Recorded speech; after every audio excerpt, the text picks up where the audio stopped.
अस्सलाम वालेकुम। OPD online के साथ मैं हूं आपकी मेज़बान जवेद यारी। नाज़रीन, जैसे कि कल हम लोग बात कर रहे थे डायबिटीज़ के हवाले से, जो कि अब एक बहुत ही आम बीमारी बन चुकी है।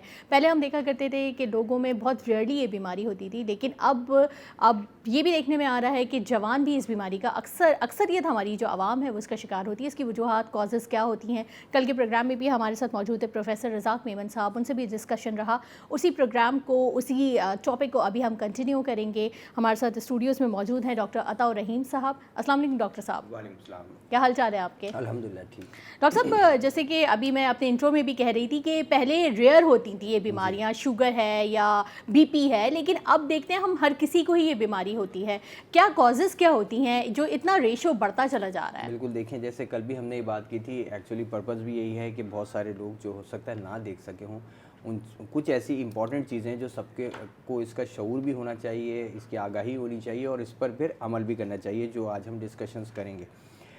जैसे कहा कि अब ये ट्रेंड बढ़ता चला जा रहा है, इसके बहुत सारे फैक्टर्स हैं। जैसे डाइट के हवाले से बात हुई और सर ने भी कल यही बात कही कि जी डाइट जो है, अब अगर हम सॉफ्ट ड्रिंक्स की बात करें तो सॉफ्ट ड्रिंक्स में एक सॉफ्ट ड्रिंक के अंदर अगर 13 स्पून जो है, टी स्पून वो शुगर होगी, तो आप अंदाज़ा कर सकते हैं कि कितनी कैलोरीज़, हाई कैलोरीज़ हम डाइट ले रहे हैं और शुगर कंटेंट कितना ज़्यादा जा रहा है, एक चीज़।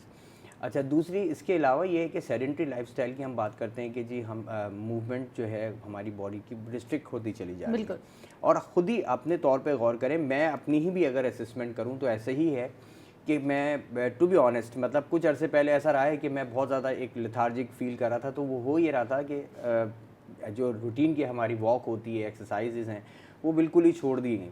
तो उसकी वजह से एक बॉडी पे इम्पैक्ट आ रहा होता है। तो यही चीज़ है कि हम अक्सर जब देखते हैं कि जिनकी शुगर कंट्रोल नहीं हो रही है या वो पेशेंट्स जो कि ओबेसिटी की तरफ जा रहे हैं, जो ओवरवेट थे अब ओबेसिटी की तरफ जा रहे हैं, सबसे बड़ी कॉज तो यही है डायबिटीज़ की कि आपका एक आम लफ्ज़ों में बीएमआई यानी कवर्ड एरिया आपका बढ़ जाए तो आपकी जो इंसुलिन की रिक्वायरमेंट है, जो अप्रॉक्सीमेट 200 यूनिट्स डेली के रिलीज़ होते हैं, वो एक रिक्वायरमेंट के हिसाब से, अब आपकी बॉडी की रिक्वायरमेंट बढ़ जाएगी तो 250 और 300 यूनिट्स तक जाएगी बात।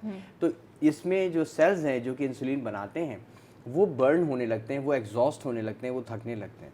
तो ऐसी सूरत में रिलेटिवली इंसुलिन की डेफिशिएंसी होने लगती है। डायबिटीज़ की मेन वजह ये है। अब और दूसरा ये कि सेल की सेंसिटिविटी, यानी जो इंसुलिन आ गई सर्कुलेशन में, अब वो सेल तक यानी शुगर को पहुंचवाए। तो ये तमाम चीज़ें जो है वो फिर रिज़ल्ट करती हैं अर्ली, यानी पेशेंट जो हैं वो ज़्यादा से ज़्यादा जो है वो डायबिटिक होते चले जा रहे हैं। अच्छा डॉक्टर साहब, ये भी एक सवाल है कि आम तौर पे यही मशहूर है कि जिनको डायबिटीज़ हो जाए वो और दीगर बीमारियों की तरफ भी बहुत उनका हो जाता है, क्योंकि डायबिटीज़ कहते हैं कि फ़र्स्ट आपकी बीमारी है, ऐसी जो दीगर बीमारियों को दावत देती है। ऐसे ही है जिस तरह हाइपरटेंशन के लिए साइलेंट किलर कहते हैं, साइलेंट तो किलर डायबिटीज़ कहते भी हैं, जो है बहुत सारी चीज़ों में साइलेंट किलिंग इफेक्ट उसका प्रोड्यूस होता है और मुख्तलिफ शक्ल में वो जाहिर होता है। एक चीज़ जो बहुत इंपॉर्टेंट है कि जो न्यूली डायग्नोस पेशेंट्स हैं, जिनको अभी बॉर्डर लाइन पे थे और डॉक्टर्स ने उनको अगर इनिशियली कोई मेडिकेशन पे रखा है, चाहे वो मेटफॉर्मिन हो, ग्लूकोफेज जिसे आम ज़बान में कहते हैं, तो एक बात जहन में रखिएगा कि हम अमूमन ये हेसिटेंट भी होते हैं। ये बहुत कॉमन फैक्टर है कि लोग कहते हैं यार अब अगर हमने इसको अगर दवाई शुरू कर दी शुगर की तो हम फिर रेगुलरली इस पर आ जाएंगे। एक डर तो ये है और दूसरा एक चीज़ ये आती है कि अब मुझे जो है वो इंतहाई रिस्ट्रिक्शन कर लेनी है। देखें, दोनों चीज़ें मॉडरेट होकर चलनी है। अगर आपको खुदा ना खास्ता डायग्नोस हो गया है कि आप डायबिटिक हैं, चाहे वो बॉर्डर लाइन से अब आप स्विच हुए हैं प्योर डायबिटिक की तरफ, तो आपकी जो मेडिकेशन है वो आपकी रिक्वायरमेंट है। अगर आप उसे लैग करेंगे या अपनी मर्ज़ी से आज खा ली कल नहीं खाई, तो ये चीज़ आगे बढ़कर फिर ये कॉम्प्लिकेशंस डेवलप होने लगती हैं। जैसे अभी आपने कहा कि ये बहुत सारी बीमारियों का सबब बनती है, तो वो क्या बीमारियां डेफिनेटली अभी हम वो भी डिस्कस करेंगे।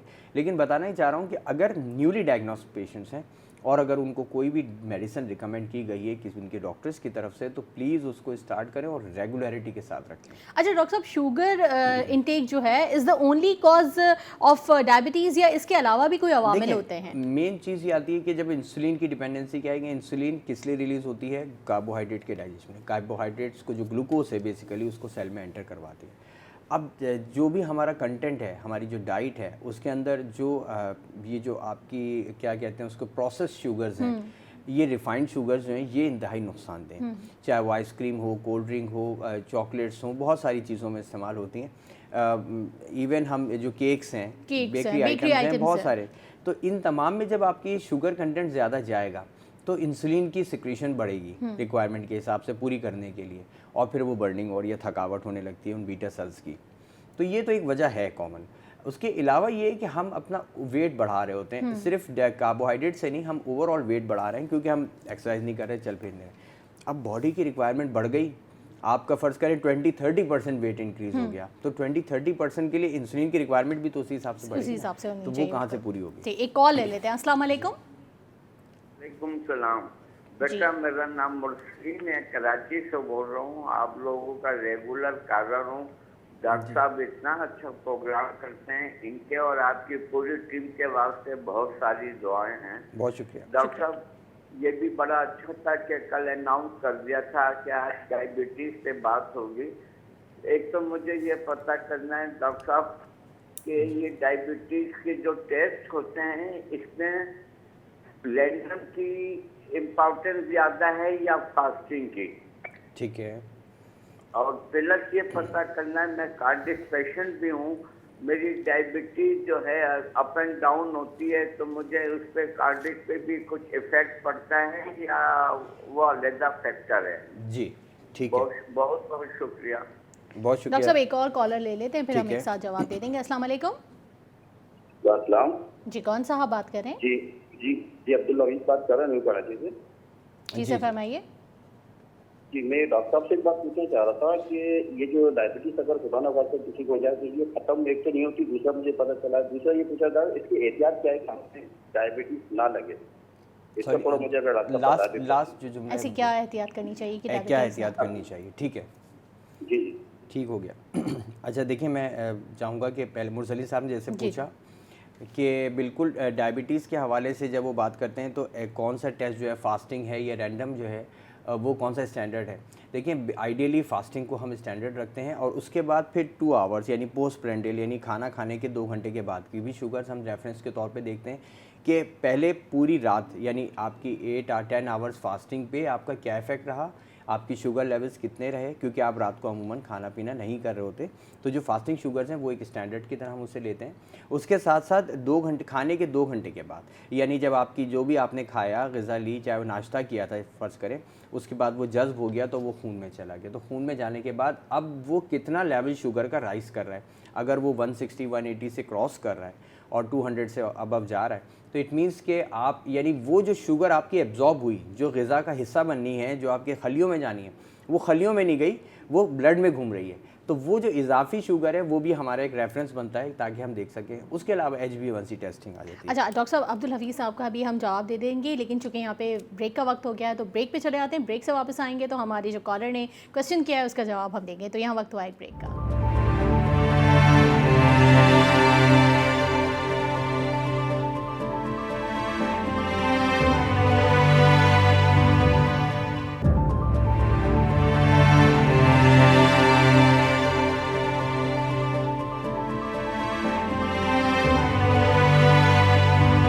वेलकम बैक OPD ऑनलाइन में एक बार फिर से खुशामदीद। ब्रेक पे जाने से पहले हमारे कॉलर ने हमसे एक सवाल किया था जिसका हम जवाब देंगे, लेकिन उनके जवाब देने से पहले हम एक और कॉलर को अटेंड कर लेते हैं। अस्सलाम वालेकुम। हेलो जी वालेकुम। वालेकुम अस्सलाम। जी, मुझे डॉक्टर से बात करनी थी। जी कहिए। मैं डायबिटिक हूँ और मेरी शुगर जो है ना वो फ्लक्चुएट करती है, ऊपर नीचे होती रहती है। ज़रा भी अगर मैं कोई मीठी चीज़ ले लूँ, वैसे मेरी कोशिश होती है कि मैं मीठी चीज़ ना लूँ, लेकिन मैं सिर्फ चाय मीठी पीता हूँ टैबलेट के साथ, शक्कर नहीं इस्तेमाल करता। ठीक है, तो क्या मैं वो टैबलेट्स इस्तेमाल कर सकता हूँ या नहीं? बिल्कुल। अच्छा, मैं वैसे बाकायदगी से डॉक्टर को दिखाता हूँ, सुबह 1 घंटा डेली मैं एक्सरसाइज करता हूँ। पहले वॉक किया करता था लेकिन आजकल वॉक नहीं कर रहा हूँ, क्योंकि मेरे इलाके में ज़रा बारिश की वजह से कोई प्रॉब्लम हो गए थे, तो उसकी वजह से मैं बिल्कुल वॉक नहीं कर रहा हूँ, लेकिन एक्सरसाइज मेरी कंटिन्यू है, एक्सरसाइज कर रहा हूँ। तो डॉक्टर से पूछा मुझे ये था कि क्या मैं वो टैबलेट इस्तेमाल करूँ या नहीं? ठीक हो गया। चाय के अंदर जी। शुगर टैक्स कर ले, मीठा जी स्वीटनर्स जो हैं। जी ठीक है। जी अच्छा, वो इस्तेमाल करता हूँ मैं चाय में। इसके अलावा नॉर्मली मैं कोई भी मीठी चीज़ नहीं इस्तेमाल करता। चलिए मैं आपको इसे अभी बता देता हूँ। Once upon a time, once a blue moon अगर मैंने कोल्ड ड्रिंक ले ली, वो भी 0 ठीक है, जो कहलाती है 0 कैलोरीज, ठीक है, वो लेता हूँ कभी, वो भी वंस ए ब्लू मून। ठीक है। तो अच्छा डॉक्टर साहब मुझे प्लीज एडवाइस कीजिएगा। जी देखिए, बहुत शुक्रिया। जज़ाकल्लाह। चलें, जैसे अभी इन्होंने कहा कि आर्टिफिशियल स्वीटनर्स ले सकते हैं, बिल्कुल जो है हम सैकराइड्स को लेना चाहिए, इस्तेमाल कर सकते हैं, कोई नुकसान नहीं है। इस पे बहुत सारी लोगों की मिथ्स भी हैं, मैं चाहूँगा जवेरिया, क्योंकि लोगों के जहन में आता है कि ये कैंसर प्रोड्यूस कर देती और है। ये भी कहते हैं कि हार्ट फेलियर की तरफ भी जी होता हाँ, है। ऐसा कुछ भी नहीं है, ऐसा कुछ भी नहीं है। लोग अरसे दराज से इसको इस्तेमाल कर रहे हैं। पर्पज़ यही होता है कि आपको फ्लेवर भी मिल जाता है स्वीट का, और कैलोरीज़ नहीं होती हैं, कार्बोहाइड्रेट नहीं होता। तो आप इसमें कोई वो नहीं है। जहाँ तक एक्सरसाइज की बात है, एक्सरसाइज ज़रूर आप करें, लेकिन बस ये बात ध्यान में रखें, जो भी डॉक्टर ने आपको डोज एडजस्ट किया हुआ है, उसके हिसाब से अपनी डाइट को बहुत ज़्यादा कम या बहुत इजाफी ना करें। एक मेंटेन डाइट चलाएं, तो आपको ये जो फ्लक्चुएशंस हैं ये नहीं होंगे। और बाद और डोज एडजस्टमेंट्स की भी ज़रूरत पड़ जाती है। अगर आपको कोई इस हवाले से क्वेरी हो, आप 12 से 1 के दरमियान कॉल करके पूछ सकते हैं। एक बात, इससे पहले जो हमारे कॉलर थे, उन्होंने हमसे पूछा था कि क्या डायबिटीज़ अगर किसी को डायग्नोस हो गई है तो क्या वो ख़त्म हो जाती है या वो नॉर्मल ज़िंदगी पे आ जाते हैं। देखिए, बात समझें कि अगर आपका कोई भी सेल जो कि ये काम कर रहा है, जैसे इंसुलिन बना रहा है, अगर वो फ़र्ज़ करें बर्न हो गया, वो इरिवर्सिबल होता है। यानी वो ऐसा नहीं हो सकता कि वक्त के साथ दोबारा मल्टीप्लाई होके फिर वो इंसुलिन बनाने की सलाहियत पे आ जाएगा, ऐसा नहीं होगा। तो ऐसी सूरत में इंसुलिन की अगर डेफिशिएंसी हो गई है, तो आप इसका मतलब दो तरीके हैं। एक तो आपने लाइफस्टाइल को अपना रखना है, डाइट को रखना है, प्लस मेडिसिन आपको रेगुलर बेस पे रखनी है। अनलेस एंड अनटिल के कोई डॉक्टर आपको एडवाइस करें कि अब आप कम कर दें, डोज एडजस्ट तो हो सकता है, लेकिन अमूमन ये नहीं होता कि आप बिल्कुल इसको ख़त्म कर दिया जाए। ठीक है, एक और कॉलर हमारे साथ मौजूद है। अस्सलाम वालेकुम। वालेकुम अस्सलाम। मेरा सवाल ये है कि क्या डायबिटिक पेशेंट कौन से फ्रूट खा सकते हैं और कौन सा नहीं खा सकते? ओके अच्छा, वैसे ये बड़ा अच्छा सवाल है कि कौन से फ्रूट्स बिल्कुल। देखें, सीजनल फ्रूट्स आते हैं, लोगों का बहुत जी चाह रहा होता है, चाहे वो आम का सीज़न हो या सेब का हो या कीनू अभी सर्दियों में आने वाले हैं। एक बात ध्यान में रखें, तमाम फ्रूट्स खा सकते हैं डायबिटिक पेशेंट्स, लेकिन उसकी मिकदार बहुत कम कर दी जाती है। इसकी एक मैं रेफरेंस दे देता हूँ।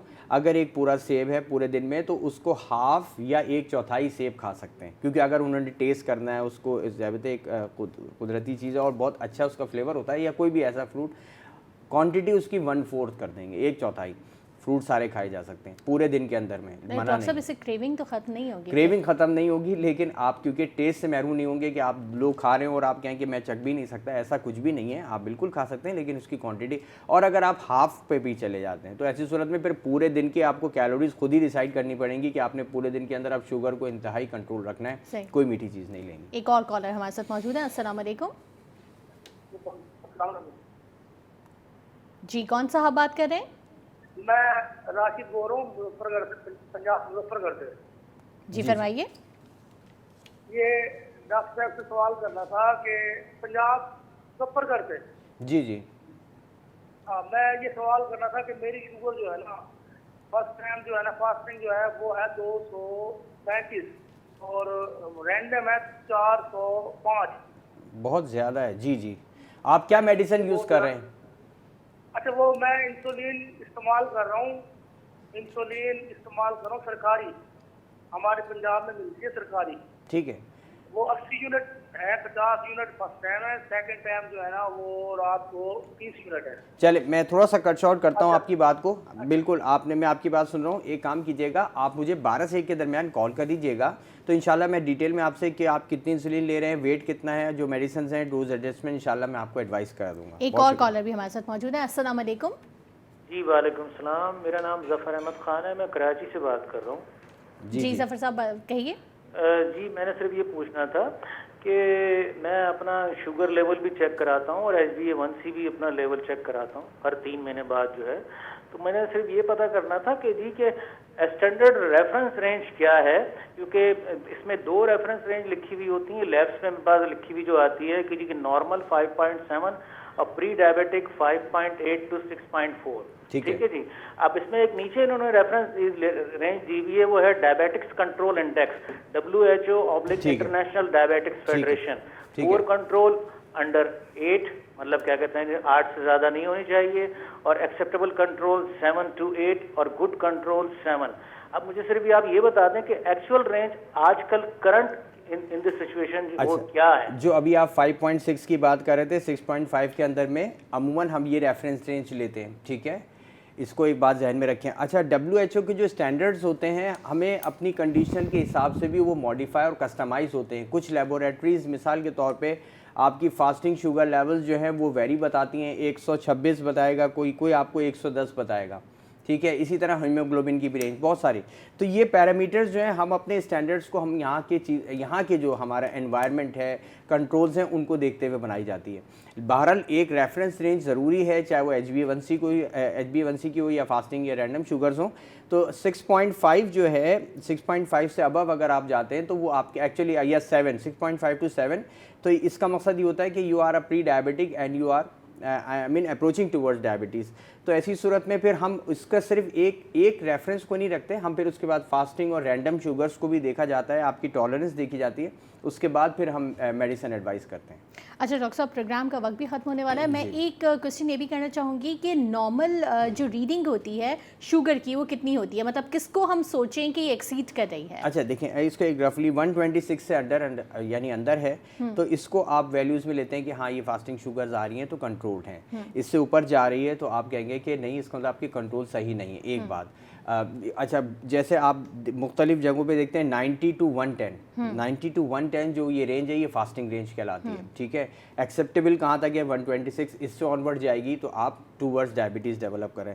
इसी तरह 140 to 160 की एक रेंज है, क्योंकि कुछ ज़रूरी नहीं है, क्या बाज़ वक़्त ऐसा भी होता है कि 170 आ जाती है तो इसका मकसद ये नहीं कि वो डायबिटिक हो गए, किसी एक पॉइंट पे वेरी कर जाता है, फ्लक्चुएशन होता है, ये वापस भी आ जाता है। मतलब अगर कभी ब्लू मून भाई आप बहुत ज़्यादा अगर इनटेक करते हैं तो उस सूरत में आपकी रिलीज ज़्यादा होती है, आपकी शुगर लेवल बढ़ा हुआ होता है, इट टेक्स टाइम। और फिर अप्रोप्रिएट टाइम होना भी ज़रूरी है कि हम जब कहते हैं कि 2 आवर्स आफ्टर यानी रैंडम शुगर्स, तो 2 घंटे के बाद भी आप देखना चाहेंगे तो उससे हमें पता चलता है। अगर आप उसको मज़ीद और डिले करेंगे तो वो शुगर लेवल डाउन होने लगता है। अच्छा, शुगर लेवल अगर आमतौर पे डाउन होने लगे शुगर पेशेंट्स का, तो उनको फौरी इनिशिएटिव उनका क्या लेना चाहिए? देखिए 70 अगर मिलीग्राम पर डेसीलीटर से नीचे हो जाए तो ये अलार्मिंग होता है, इसमें आपको ज़रूरी है, इसमें सिम्टम्स भी आने लगते हैं। तो ऐसी सूरत में आप याद रख लें कि एक चाय का चमचा जो है चीनी, वो आप ले लें, तकरीबन आपकी 20 मिलीग्राम पर डेसीलीटर शुगर वो बढ़ा देगी, and that will be fine. और अगर अचानक कोई घर में हो और उनको बहुत ज़्यादा उनकी बढ़ जाए शुगर, तो मतलब पहले ही उनका इस्तेमाल कर लें, और बहुत ज़्यादा भी नहीं करना, परेशान हो गए कि और ये भी खिला दें वो भी मीठा पिला दें, ऐसा कुछ नहीं है, बस थोड़ा सा वेट करना पड़ेगा आपको। ठीक है। और अगर बढ़ जाए उस सूरत में क्या करना? इसमें बेहतर होता है ग्लूकोज। अच्छा, बढ़ने की सूरत में अगर 400-500 से ऊपर जा रही है तो आपको सिम्टम्स आने लगते हैं, इरिटेबिलिटी, बॉडी हिल रही है, बॉडी जर्की मूवमेंट्स हैं,